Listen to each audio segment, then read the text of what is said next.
I think the question is, was Chief Hill and my initial preference leaving things well enough alone? And I think the clarification of that is both Chief Hill and I presented at the initial meeting of the Public Safety Group that that's certainly a viable option. We're very fortunate in this community to have two first-class law enforcement agencies that continue to do a great job every day with wonderful services.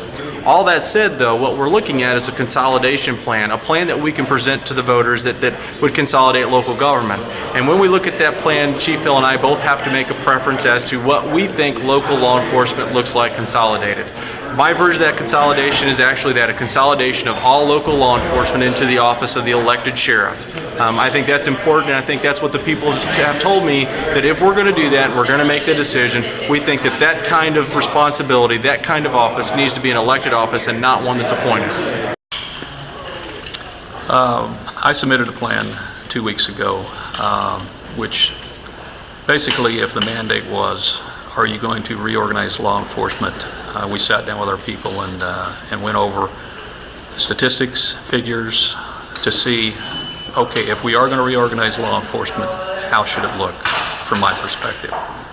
As we reviewed that, we were of the opinion that since the Evansville Police Department currently does about 78% of all the dispatched runs for the entire county, what we would propose is that the police department would go ahead and absorb the jurisdiction of the rest of the county, of those 22% more additional dispatched runs, that it made sense for us to be able to absorb that as the largest department with 286 sworn compared to the Sheriff's Department's 108 sworn. We figured that that made a lot more sense for us just to expand our operation into the county. Now what we were proposing is that we could do that if we plugged in the numbers, that we could do that with 32 additional sworn officers. As we looked at that, we were looking at the operations section of the Sheriff's Department, which had 78. We were proposing that those 78 could be eliminated by attrition. We're not suggesting that anybody would be fired.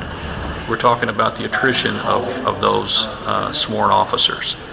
So we're looking at a very slow process, which would be in the nature of a generation before it would ever be culminated.